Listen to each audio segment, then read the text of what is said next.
Order! Order! You are an incorrigible delinquent at times. Behave yourself, man!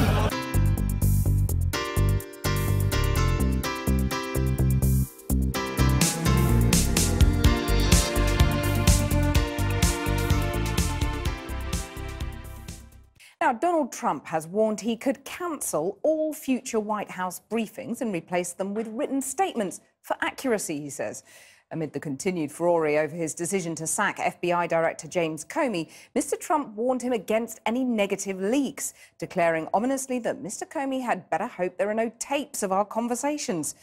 Just when you thought Washington politics could not get any more surreal, let's go live now to our correspondent, Kylie Morris. Kylie. Yes, Kathy, this is no fever dream. The president really does seem to have threatened the FBI director he just sacked with surveillance tapes of their conversations, presumably about the investigation that James Comey was leading into potential collusion between the Russians and Team Trump. Now, James Comey, just in the last hour or so, has reportedly spoken through a source to share that the threats don't bother him. And I should say that the president used air quotes around the word tapes in his tweet. And we've been told before not to take him literally. Now, this does feel like a White House careening from crisis to crisis, or that may just be bad communications. Certainly, managing the message for this administration has become even more of a challenge in the last 48 hours. More on that in a moment, but let's start where Donald Trump himself did this morning on Twitter. So what did the president mean when at 8:26 this morning from a mobile phone inside the White House, he appeared to threaten the former director of the FBI with a tweet? James Comey better hope that there are no tapes of our conversations before he starts leaking to the press. Was that a reference to this? Are you aware of the installation of any listening devices in the Oval Office of the President? I was aware of listening devices. The secret tapes recorded inside the White House that ultimately sealed the fate of another president, Richard Nixon. I had a dinner with him. Is the president's message to James Comey, don't dare contradict me? This is what he wants America to believe. So he said it once at dinner, and then he said it twice during phone calls. And did you ask, am I under investigation? I actually asked him, yes. I said, if it's possible, would you let me know, am I under investigation? He said, you are not under investigation. I would find that very inconsistent with what I know of Jim Comey. It was only a week after his inauguration that the president invited James Comey to dinner. The FBI director told his friend he felt uneasy about going. He mentioned that he had been invited to the White House to have dinner with the president, and that he was uneasy with that because of even compromising even the optics, the appearance of independence, not only of him but of the FBI. The White House has disputed another account of the dinner shared anonymously by Comey associates, who say the president asked the director to pledge his loyalty to him.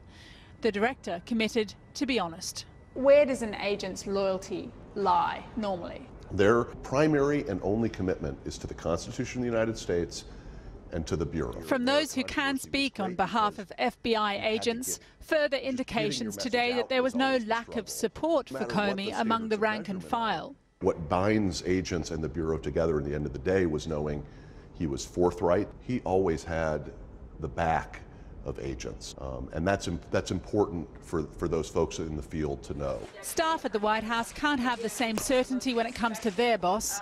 They were caught delivering a multitude of contradictions over the past days as they tried to explain the reasons for the James Comey firing. I think the president was given a recommendation by the Deputy Attorney General. Recommended that Comey had to go, and the president could not ignore a recommendation from somebody like that. To accept the recommendation of the Deputy Attorney General was simply the right decision. I was going to fire Comey. My decision. It was not... You had made the decision before they came in. I was going to fire Comey. So it was always the president's idea, uncertain of Comey's loyalty, and because he regards the Russia investigation as a hoax. Facing down his crisis of credibility today, he threatened... Maybe the best thing to do would be to cancel all future press briefings and hand out written responses for the sake of accuracy. In these dizzying moments, the president seems still a little surprised by his own success. And the truth is that anybody that becomes president of the United States has to every once in a while say, that's really amazing. a thrilling ride for sure, but his own audacity threatens to undermine him. And even Conservatives over there on Capitol Hill are asking really how much of this crisis is self-inflicted and how does it help the president to do what he promised, deliver results for the American people. Whatever happened to tax reform, healthcare, and how does picking a fight with James Comey, who, remember, has really been empowered by all of this as a potential opponent of the president's, how does that help the Trump administration? Remember, the world is turning. In the past few days, the Trump administration has decided to arm the Kurds in Syria, which has alarmed the Turks. The Turkish leader is here for a meeting in a few days. Decisions are being made about whether or not to send thousands more troops to Afghanistan. The relationship with North Korea is on a knife edge. And domestically, well, just today, the Attorney General has directed all federal prosecutors to pursue the most serious charges possible against suspects, meaning more people will end up here in prison for longer. Now, the president has said he didn't realise that this would be such a complicated job, and there is real anxiety now about where this administration is heading. Kylie, thanks very much. Well, joining me now from Washington, D.C. is the former chairman of Trump's Virginia campaign, Corey Stewart. Thanks for coming on the program, Corey Stewart. I mean, looking at what's going on at number 1600 Pennsylvania Avenue, you have to ask, is this the most powerful government in the world, or is it the Sopranos? Well, that's pretty funny. But, you know, actually, it's a serious question. This is the first president. Yeah, okay. Well, no, it's not the Sopranos. But what's happening is this is the first president who's been an outsider outside of Washington really in 36 years since Reagan. There's this fight that's going on between, you know, the president who's trying to change things and the entire culture and establishment here in Washington and the establishment. And that's what's going on. In a nutshell, look, he came in here to drain the swamp, to clean house. That's what he's doing. Comey, Comey's been, leading up what has been the most respected institution, federal institution in America, but under his leadership, it's been anything but.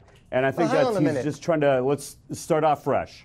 Talking about the swamp, I mean, tweets like today's, this is from Donald Trump, Comey, better hope that there aren't any tapes of our conversation. That's vintage swamp talk, isn't it? That's not about draining the swamp, that's about filling the swamp.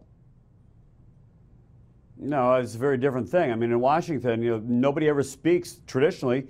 The president and the other members of the establishment haven't spoken directly. Now, President Trump is a different kind of a person. He speaks in an average person's voice, and that was the message he was trying to get across. And some people in Washington may not like it, but Americans do, and that's the way it's going to be. But, the thing is, isn't it, that government, even in America, is about institutions, it's about the rule of law, and even though he may have run as a non-average person, he is the President of the United States, and you can't say stuff like that. It raises all sorts of questions about the integrity of government and the integrity of the office. Well, there is a cultural battle going on here in Washington and in America, and that is, do people want the same old thing where politicians don't speak directly, they're wishy-washy, and they won't give a definitive answer, or do they want somebody who's going to speak in their own language, in their own words? And I understand some people don't like that, but that's the way Trump is. He's just an average guy who's really trying to drain the swamp and really clean house. Okay, so you have his advisors, his press team spent several days explaining what was going on, that actually Trump was acting on the recommendations of the Assistant Attorney General, and then in the interview, Trump says, actually, it was my decision all along. So, I mean, they're not even getting their ducks in a row. It seems utterly shambolic, and you've got more important things to sort out, like healthcare, taxation, immigration, all these big issues that the president said he would run on. Well, all these big issues, and I agree, these are all the important things, the lack of border enforcement, international security issues, etc. All those things, though, require that the president have his people, his loyal supporters in government. But the problem has been is that, the establishment here in Washington, a lot of Democrats and even a lot of establishment Republicans have been making it very difficult for the president to implement his agenda. They've made it very difficult for his supporters to pass, the background checks necessary to bring them into the government. There's the issue. We've run out of time, sadly. Corey Stewart, thank you very much indeed.